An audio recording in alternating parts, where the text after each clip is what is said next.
The reason why a simulator can produce a free energy circuit that is supported by the theory of electrodynamics and nonlinear dynamics and electrical reactance, but maybe not by thermodynamics, is because the simulator and that circuit not work in the real world when you go to build it. The reason why is because the simulator assumes that all of the components are in constant communication with each other, even when the circuit is dead. All right? Now, this is the way space works. Space, there's constant communication throughout space because space is a dielectric. And like any dielectric, when you put a charge into a dielectric, it doesn't matter where you put it, it's everywhere in the dielectric. It's only the plates of the capacitor that determine where you remove the charge from and what the nature of that charge is going to be based on the location of those plates with respect to, or by comparison to, all the other conductive surfaces in the universe. And every shell of every electron, of every atom, is a conductive surface. It's only the valence shells, if they're depleted, that become receptive to becoming hypersensitive to what's happening in their environment because they care, because they're hungry. But an electron, by its nature, is a conductive surface. The shell of an atom filled with electrons is a conductive surface. And so we've got all this empty space acting as a dielectric, and the only time we know about it is when we have atoms in existence, two or more, to determine 2 points in space that are electrically conductive. And in between those two spots, we have the dielectric of space bounded by those two points in space. And that boundary condition, inside of that boundary condition, we have information that we've stored that we call potential, that we can put in there and read back out with the help of those two atoms, the electrons of those two atoms. But without the electrons of those two atoms, we wouldn't know what's in between those 2 points of space because we don't have any matter in those 2 points to read what is in there in space. Now, the simulator treats a dead circuit the same way space is. It assumes that the circuit can communicate with all parts of the circuit simultaneously as if the circuit were a dielectric medium. It's not. It's not space. It's the expression of space insofar as it's manifested as matter, components, material components, but it treats it as if it were space, as if it has dielectrical qualities of instantaneous communication between all parts of the circuit, even when it is dead. Now, this is very significant, especially if the simulator is Paul Fosted's simulator and it gives this uncanny additional property to the dielectric of its space of magnetism. Then it gets really hairy and complicated. But in the SPICE family of simulators like LT-SPICE or Microcap 12, when it was still being sold and serviced before the guy retired and took his money and wealth with him, they are strictly restricted to a dialectical presumption of communication among the components all the time while the circuit is running. It has dialectical communication. It has instantaneous communication with all parts of the circuit, with all components of the circuit. The behavior is made to look like a bunch of dancers on the stage who are reacting to each other's actions. But the simulator has to tell all the components simultaneously at the start of each time interval what to do.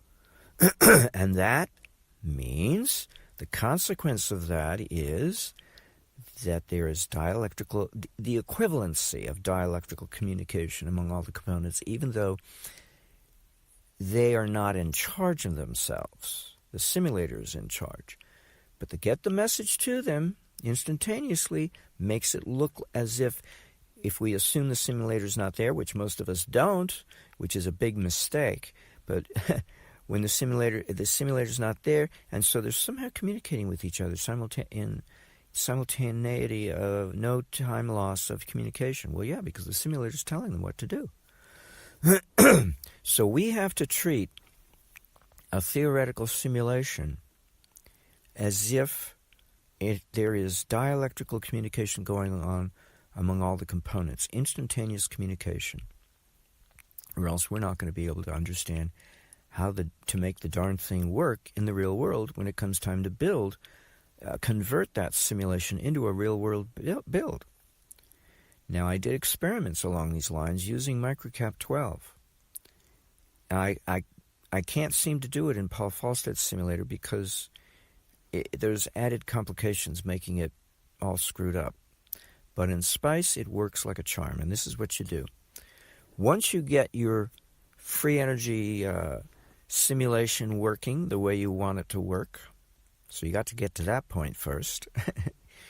The last stage to tidy everything up, to get it ready for a real-world build, and to test to see whether or not you can build it in the real world, is to take every single node.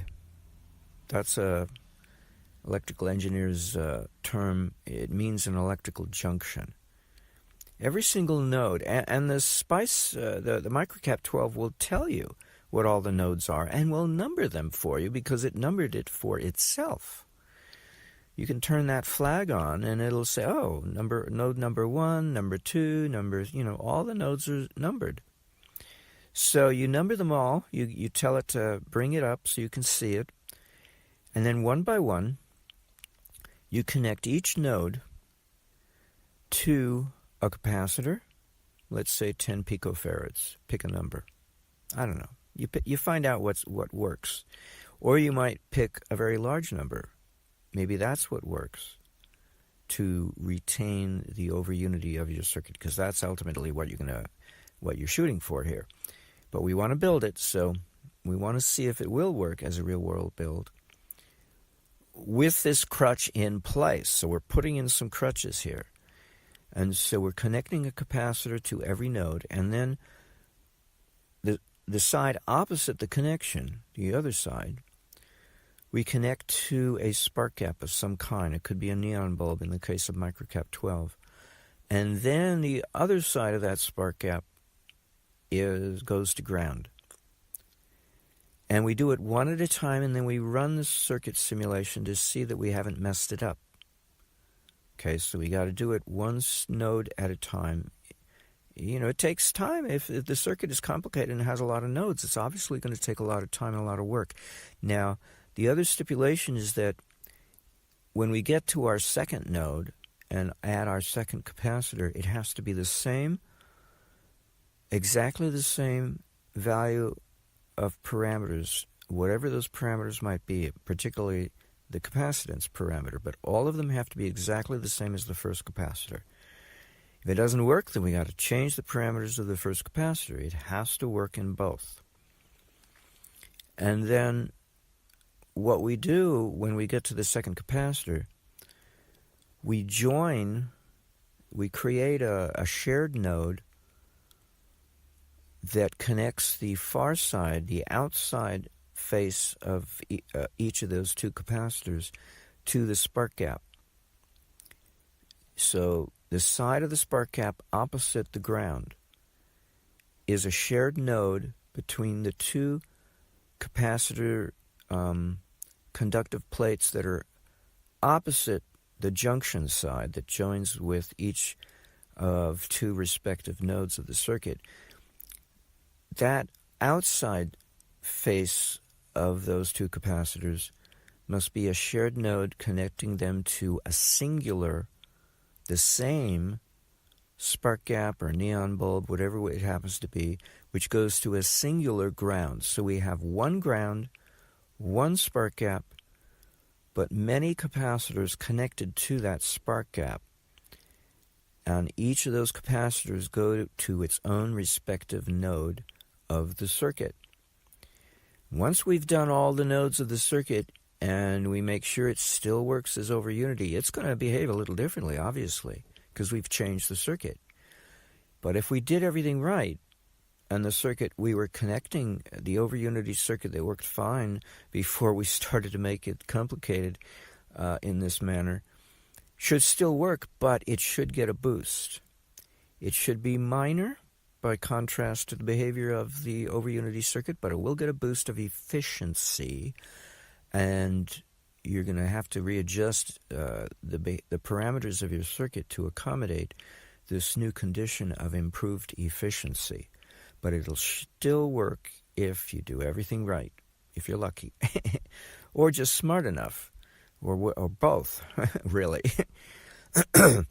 And this, with all of that crutches, that scaffolding, shall we say, because it is a type of scaffolding, all of that scaffolding will act as a crutch to improve efficiency of your circuit, but you're going to have to build it with that scaffolding in place. Because that's it. And then, if you're lucky and smart enough, figure out how to make adjustments to your circuit so that you can remove the scaffolding, and your circuit will still work in the real world. But see all the steps you had to go to get there. And that's not even counting the steps you had to go through to get the thing to work without the scaffolding, because you're doing it under simulation. And that's how you do your conversion into the real world. And once you get good enough, you won't need a scaffolding. You'll just know how to build it once you've designed it, because your brain has been programmed to know what to expect. It'll have all the future steps in mind, so that when you design your over unity circuit under simulation, you'll know what to do ahead of time, so that you won't have to go through the scaffolding step to make it work in the real world. You won't have to. To make it work with a crutch of scaffolding, you won't have to. I've never reached that step because I've never built anything. You have to be in the phase of building in order to learn how to avoid the scaffolding step, but I'm not even there yet. I'm just telling you that's the consequence, the logical consequence of everything I've laid out before you. So I could be wrong, but it's a logical consequence nonetheless, regardless of how right or wrong it might be. And so that's my advice to you. That's how complicated free energy circuits are, according to nonlinear dynamics. The free energy circuitry of thermodynamics is a dumb flashlight circuit. It's so simple that a dummy could do it. And most employees hired by the utility company are dumb. They're told what to do and they do it, and they don't question authority, and they're perfect corporate peons. They just do what they're told. Or they're materialistic and insecure of themselves for whatever the reason. They do what they're told. I think that's everything I can think of to tell you. But it's good that somebody made this comment and brought it up to jog my memory, because, there's so many aspects of this subject that I don't remember. They're not in the forefront of my awareness, but I've already learned them years ago, and many of them I've forgotten, and I have to be reminded when I see old videos or whatever that are still there on the internet and haven't been taken down yet. Not because they're free energy circuits, but because I do other things in that YouTube channel that causes the channel to be erased. I do a lot of avant-garde things, not just free energy. So I offend a lot of tastes. A lot of different people of different variable tastes. Anywho, and not just on YouTube. I've used to do it on Quora, but Quora has I've learned how to deal with Quora, and Quora is okay with that. So, but YouTube's a different matter. YouTube is under fire.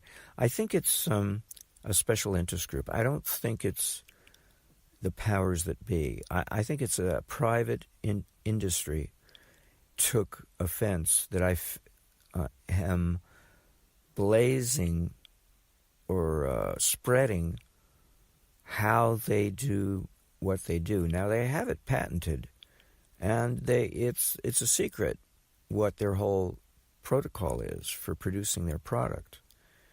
But they give away some of the knowledge in order to put it in the patent, and I read the patent, and I did what was available in the patent. And I came up with a product that's not like theirs at all. It's an inferior version. But they took offense. I'm assuming this is what has happened. And they threatened YouTube with a lawsuit. And so YouTube is taking down a lot of my videos in which I discuss silver. And then it's spread like a virus. They're taking down any video in which I give health advice based on my own experience, not based on my theories or beliefs. And yet, we got to make YouTube a safe community, so we got to take down your videos. Objecting is a waste of time because they're being threatened with a lawsuit from a private company. It has nothing to do with government. It doesn't have to be involved. A government doesn't have to be involved, whether or not it is. But a threatening lawsuit, that'll do it. Yet, it's merely competition. It's merely a threat. It's not like I gave away a secret because I don't know the company's secrets. I just know what they put in public domain when they published their patent and got a patent from the patent office for their product. I mean, come on. But this is the kind of worldly environment we live in. So I guess I have to give credit where credit is due. George Bush Jr. was correct when he said we are living in a world in which we are threatened and so scared of lawsuits, and it's a pity that we are. Well, coming from him, I didn't think that much of advice, but it is the truth. Regardless of the wrong person doing the expanding, who should not be expanding like he's innocent or something, but whatever. He was right in that regard, in a limited way.